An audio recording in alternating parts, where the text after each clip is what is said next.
You can see it.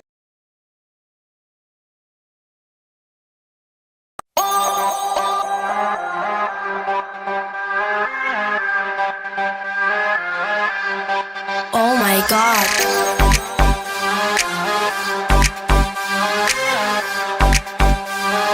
Oh my God. Oh my God. I don't know why. Every time you say go, I just start giggling. Alright. So what I'm doing here is crushing some garlic. My nephew came over. He feel like he knows something. So obviously I'm gonna show him a little something. Cooking a steak for him. So the steak I'm cooking is porterhouse. He ain't that special. He feel like he's special. So I'm gonna give him porterhouse anyway. So what I got here is I got 2 pans. Get a look at the pans.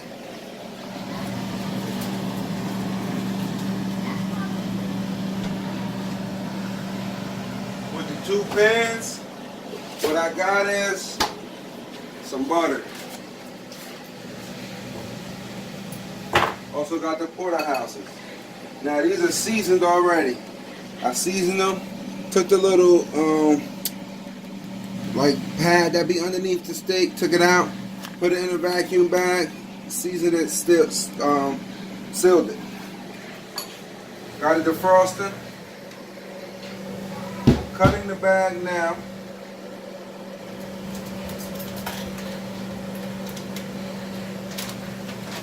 Take the steak out. This is what it look like. Nice seasoned steak. Alright, seasoned on both sides though. So what I'm gonna do with this is I'm putting the steak on here. Put it on here. Patting it. Just trying to pat it dry as possible. You pat it dry to get a nice sear and a crust on it. That's the whole point for patting it dry. You see both sides seasoned. Alright? Take that. Now that's a porterhouse. So I got the filet mignon and I got the T-bone. Leave that right there. Now anytime you cook with the meat, right? Anytime you cook with the bone, it takes longer to cook the meat.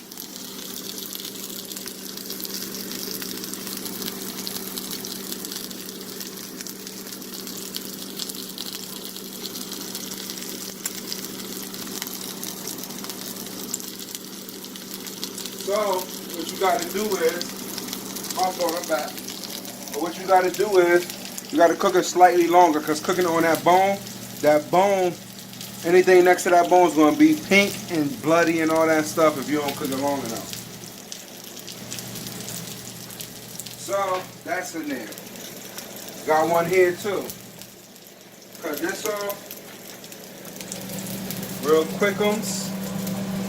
Oh, you can see it. Real quick, cutting right underneath that strip line. And these bags so thick, it's not even cutting through the other side. And I got some sharp knives. So I'm glad I kind of got these bags. I can reseal these. This is going to be good. Put that down. Put that in here. I'm going to sanitize all that and wash it. Alright? This is almost basically done. Bring this over. Pat this dry. Alright, you don't want to rub it. You want to pat it because you don't want to get rid of all the seasoning I have on here. Take that, flip that. Look at that. See? Nicely seasoned. Take that, drop that boy in. Probably should have flipped it because this is a little bit bigger pan and that's a bigger steak. So you know my nephew getting that steak there. He ain't getting that big one. I might treat him. You never know. Gotta eat like this all the time. He don't get the luxury. Alright, so here's what I'm doing.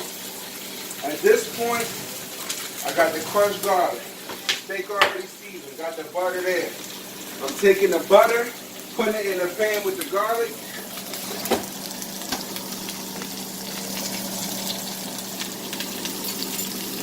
Then, what I'm doing is letting that stay. It has to sit and sear. I'm about to turn the oven on.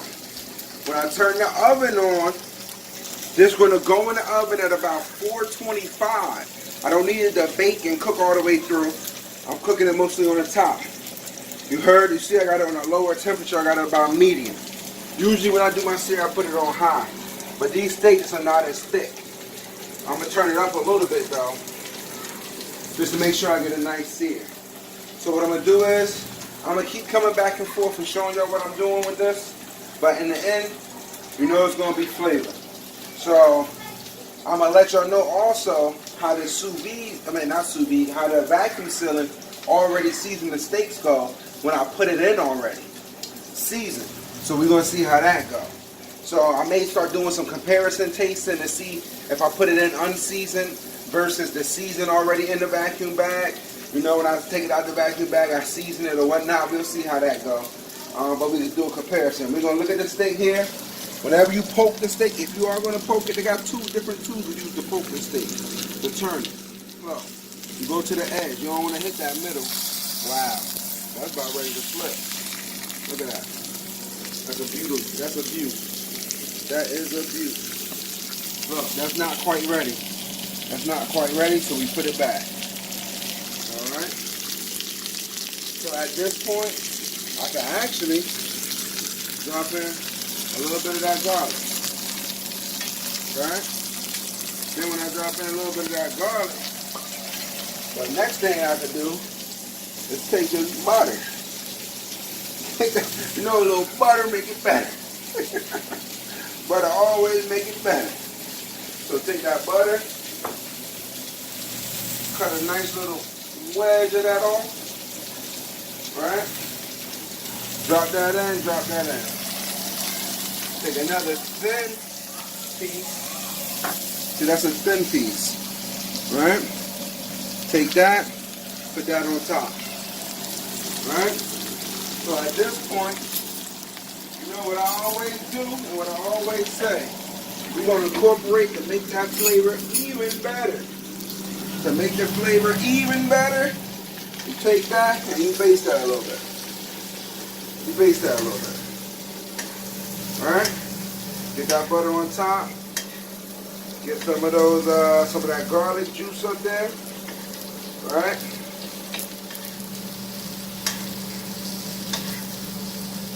Now all you're doing is basting it. You basting it. Always let the pan work for you. You don't work for the pan. Pan works for you. So don't mind it. Trust me, don't mind it. Take that garlic. That can roast a little bit more to get some of that flavor out. And that's going to be good. It smells delicious. Absolutely delicious. So let's check this steak. Let's see what this hitting for on that side. Yup. That's looking about right to turn. Get in there. Then at that point, what we're going to do, wash, rinse, and repeat. You're going to take some of that butter, drop it in, cut a wedge off, a nice little wedge. And if you look, right, with the thickness, it may seem like something, right? But if you look, these are marked off by tablespoons. So that's about a tablespoon. If you look, my measurements are pretty good. That's basically a tablespoon. So it's not like I'm doing nothing too crazy with the butter. It's a tablespoon, right? Then I take that and put another little pat. It's the thin pat. Put that on top. All right. See, this wouldn't be like SpongeBob and them. This a thin pat. SpongeBob pat. Little thick. You already know. Alright, drop that in, let that get seasoned. Now, as soon as that garlic start browning, what we're going to do, we're going to baste that one. It's the same. Wash, rinse, and repeat. Every steak is going to be the same. That's how we do. That's how you get restaurant quality anything. It's about consistency. Doing everything the same in. Day in, day out. That's how they get their flavors constant. Day in, day out. Brush your teeth. Wash your face. You know? It's the same thing. Now watch this when I flip this. Now watch this when I flip this. Beautiful. Right? Beautiful. You want that nice sear on that steak. That's what makes your steak. Whenever you go to these famous restaurants that make steaks and different things, they famous for their sear on their steak. It wouldn't be a steak without that, a good steak without that sear. So what I'm looking for to see if there's any garlic pieces underneath. Because if I leave the garlic pieces underneath while this is searing, it's going to burn. Once that garlic burns, it gets bitter. You don't want no bitter garlic cake. You want that nice fragrant garlic. That's kind of sweetish, but, you know, leave a little something to be desired. I don't know, I'm making up terms, but you understand what I'm saying.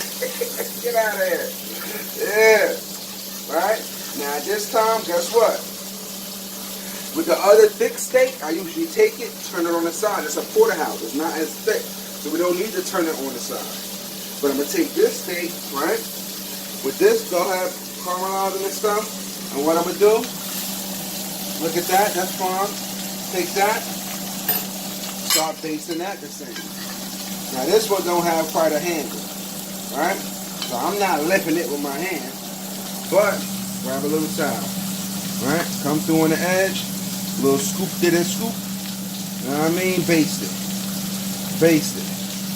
That's what you want to see, right? Now, what I'm gonna do is, I'm gonna finish these off basting it, then I'm gonna come back. When I come back, basically you'll see me throw it in the oven and show you where to go from there. But for right now, these steaks are working. So I'm going to show you the result after they work, and we go from there.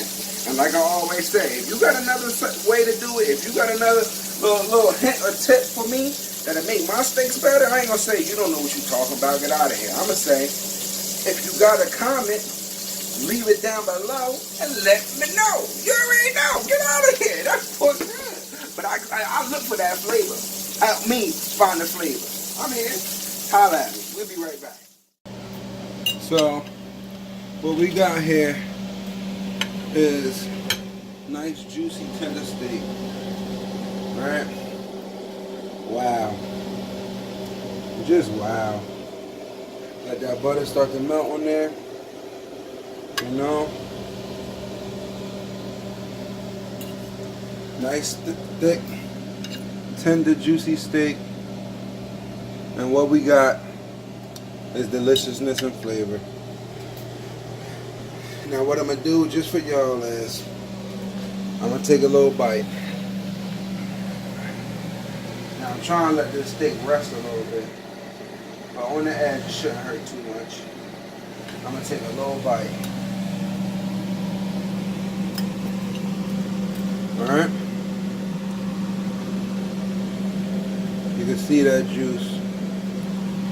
Dip that a little bit, a couple daps.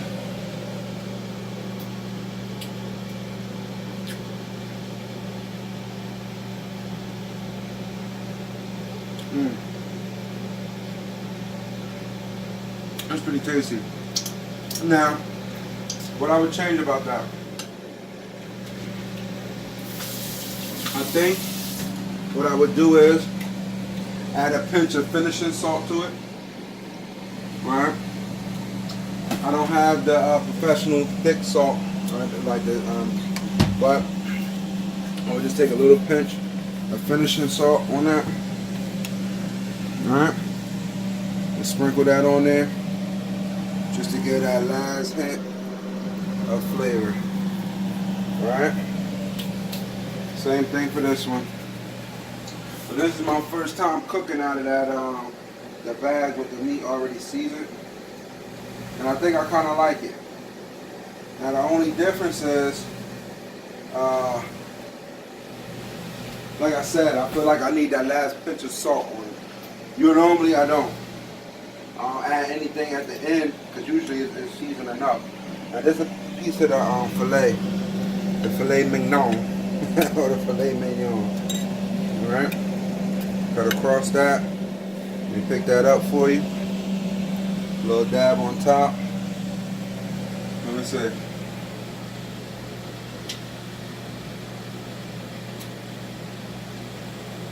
The dab of salt at the end made a big difference. One that's a good steak. Nice, tender, and juicy. But what I'm going to do for y'all in the future, I'm going to do one of me seasoning it right then and there, and one of me seasoning from the bag. And I'm going to do a taste test. And let somebody taste it, and we go from there.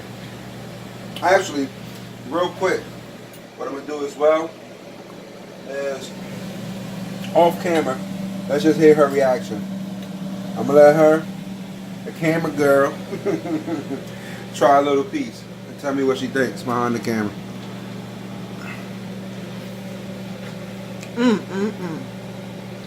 That's pretty good, right? Like butter. Yeah, that's pretty good. Now we have to see if that's better than when I actually season it right before I cook it. That's the test. So that's going to be in the next video for y'all.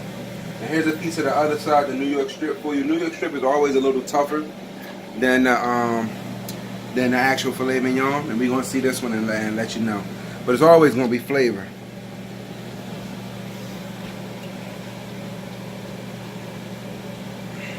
I like the first one. Yeah, that filet mignon. you can't get that. Strip don't compare to filet mignon, but that's about a porterhouse. So anyway, what we're going to do is we're going to sign out, show y'all how to do this thing, and we're going to go from there. So, but this is just a little tip and trick, but that's me cooking from the vacuum seal bag already ahead of time. Like I said, if you got any comments, put them down below, let me know, and we're going to go from there and try different things for y'all. So, stay up, stay flavorful. I'll see y'all later.